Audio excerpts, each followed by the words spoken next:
Hello everyone, welcome to the Lakshyam academy. આપ સૌ જાણતા જ હશો કે પંચાયત વિભાગમાં આઈટીઆઈ પાસ કરેલા કેન્ડિડેટ માટે એક ટ્રેસરની ભરતી આવી છે, રાઈટ. 245 જગ્યા છે ભાઈ. ટ્રેસરની 245 જગ્યા આવી છે. ઓકે, તો જે કોઈ કેન્ડિડેટે આઈટીઆઈ કરેલું હોય, બરાબર. આઈટીઆઈ શેમાં? તો કે ભાઈ ડ્રાફ્ટમેન સિવિલમાં, બરાબર. સિવિલમાં એટલે કે ડ્રાફ્ટમેન, બરાબર. ટૂંકમાં સિવિલમાં આઈટીઆઈ કરેલું હોય તો એવા કેન્ડિડેટ્સ માટે 245 જગ્યા આવી છે. તો આપણે આ વિડીયોમાં ચર્ચા કરીશું કે એ જગ્યા માટેનો સિલેબસ શું છે અને એક્ઝામ પેટર્ન શું છે, રાઈટ. પણ એ પહેલા આપણે ચર્ચા કરું કે ગૌણ સેવા પસંદગી મંડળ દ્વારા AA ની 824 જગ્યા આવી છે કે જે સિવિલ એન્જિનિયરો માટે છે, બરાબર. એવી જ રીતે વર્ક આસિસ્ટન્ટની પણ 513 જગ્યા આવી છે. આ બંને જગ્યા કોના માટે છે? તો કે ભાઈ જે કેન્ડિડેટે ડિપ્લોમા કરેલું હોય સિવિલમાં અથવા તો D2D હોય તો એ દરેક ઉમેદવારો માટે આ જગ્યાઓ આવી છે. આ સિવાય પંચાયત વિભાગમાં, બરાબર, એટલે કે GPSSBમાં વર્ક આસિસ્ટન્ટની 994 જગ્યા આવી છે અને પંચાયત વિભાગમાં આપ જોઈ શકશો કે ટ્રેસરની 245 જગ્યા આવી છે, રાઈટ. તો આ વર્ક આસિસ્ટન્ટ અને AA ની જો કોઈ વિદ્યાર્થી તૈયારી કરવા માંગે છે તો લક્ષ્યમ એકેડેમી આપના માટે એક બેચ લોન્ચ કરી છે, રાઈટ, કે જેની તમને જોઈ શકો છો કે 1 વર્ષની વેલિડિટી છે. જો કોઈ કેન્ડિડેટ આ બેચમાં જોડાવા માંગતું હોય તો વિથ મટીરિયલ પ્રાઇસ છે ₹7,999 અને વિધાઉટ મટીરિયલ પ્રાઇસ છે ₹6,999, રાઈટ. બેચની અંદર વિડીયો પ્લસ રેકોર્ડેડ લેક્ચર પણ બી હશે. એ સિવાય જો કોઈ વિદ્યાર્થીને EMI થ્રુ જોઈન થવું હોય, રાઈટ, તો 2 ઇન્સ્ટોલમેન્ટ પોસિબલ થઈ શકશે. ઓકે, 2 ઇન્સ્ટોલમેન્ટ એટલે વિથ મટીરિયલ જો તમે જોડાવા માંગો છો તો 4,000ના 2 ઇન્સ્ટોલમેન્ટ તમારે કરવાના રહેશે. એવી રીતે તમારો EMI ઓપ્શન પણ બી અવેલેબલ છે. ઓકે, તો આ વિડીયોની આપણે શરૂઆત કરી કે જેની અંદર તમે જોઈ શકશો કે ભાઈ પંચાયત વિભાગમાં ટોટલ 245 જગ્યા આવી છે. કોના માટે?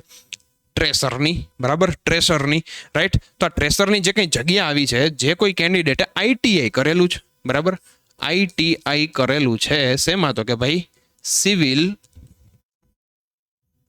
ડ્રાફ્ટમેનમાં, બરાબર. જેમને આ આઈટીઆઈ નો કોર્સ કરેલો છે એના માટે 245 જગ્યા પંચાયત વિભાગમાં આવી છે, બરાબર. તો એના ફોર્મ ભરાવાના શરૂ થઈ ગયા છે કે જેની તારીખ 17/5/2025 થી લઈને 10/6/2025 સુધી છે. તો આવા કોઈ કેન્ડિડેટે કે જેમને આઈટીઆઈ કરેલું હોય ડ્રાફ્ટમેન સિવિલમાં અને ફોર્મ ભરવાનું જો બાકી હોય તો વહેલી તકે આ ફોર્મ ભરી દેજો.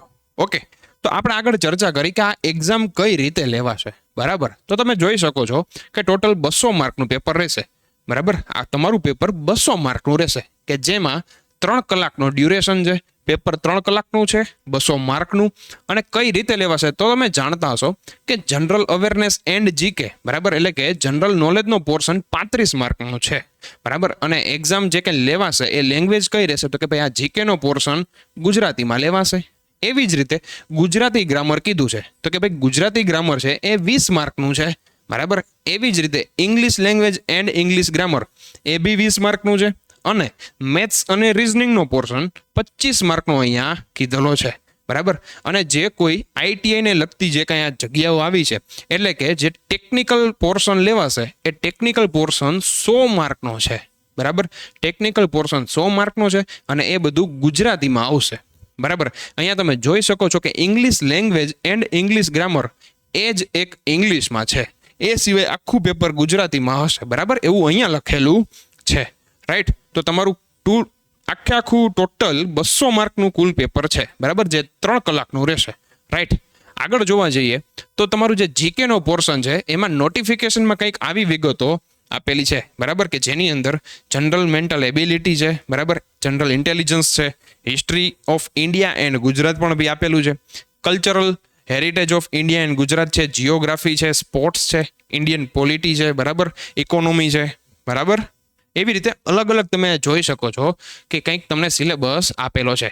પણ આ સિલેબસ શેનો છે? તો કે ભાઈ જીકેને રિલેટેડનો છે, બરાબર. આગળ તમને કીધું છે કે ભાઈ એમસીક્યુને રિલેટેડ બધું એમસીક્યુમાં પેપર આવશે.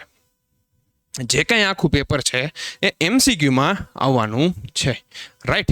ઓકે, તો તમે જોઈ શકશો કે જે કંઈ આખું તમારું 200 માર્કનું પેપર છે, રાઈટ. તો એ 200 માર્કના પેપરમાં એક ક્વેશ્ચનનો 1 માર્ક છે, પણ જો ક્વેશ્ચન તમારો ખોટો પડે છે તો 1/3નું નેગેટિવ માર્કિંગ પણ બી છે, રાઈટ. જો તમારો ક્વેશ્ચન ખોટો પડે છે તો 1/3 નું નેગેટિવ માર્કિંગ છે, એટલે 0.33 માઇનસ થઈ શકે છે, રાઈટ. જો તમે કોઈ ઓપ્શન સિલેક્ટ કરવા નથી માંગતા તો તમે ઓપ્શન ઈ સિલેક્ટ કરી એટલે કે નોટ એટેમ્પ્ટ સિલેક્ટ કરીને આગળ વધી શકશો. જો આપણે ઓપ્શન ઈ સિલેક્ટ કર્યો હશે તો માઇનસ નહીં થાય, બરાબર. 4 કે 5 ઓપ્શનમાંથી કાંઈ પણ સિલેક્ટ નથી કરતા તો પણ નેગેટિવ થઈ શકે, એટલે આપણે ઓપ્શન ઈ તો છેલ્લે ટીક કરવાનો જ રહેશે, બરાબર. તો આવી જ કંઈક માહિતી હતી જે ટ્રેસરને લગતી વળગતી, બરાબર. હજુ ટ્રેસરનો જે વિગતવાર સિલેબસ, ટેકનિકલ સિલેબસ જે કંઈ આવ્યો નથી, પણ જ્યારે ટેકનિકલ સિલેબસ આવશે ત્યારે ફરીથી ટ્રેસરને લગતો, એના ટેકનિકલ સિલેબસને લગતો આપણે એક વિડીયો ચોક્કસથી લઈને આવીશું, બરાબર, કે જે વેબસાઇટ ઉપર પ્રસિદ્ધ થશે, રાઈટ. ઓકે. તો આપ સૌ જાણતા હશો કે EEની જે 824 જગ્યા અને વર્ક આસિસ્ટન્ટની 513 જગ્યા આવી છે, એના માટે લક્ષ્યમ એકેડેમીએ બેચ લોન્ચ કરી છે.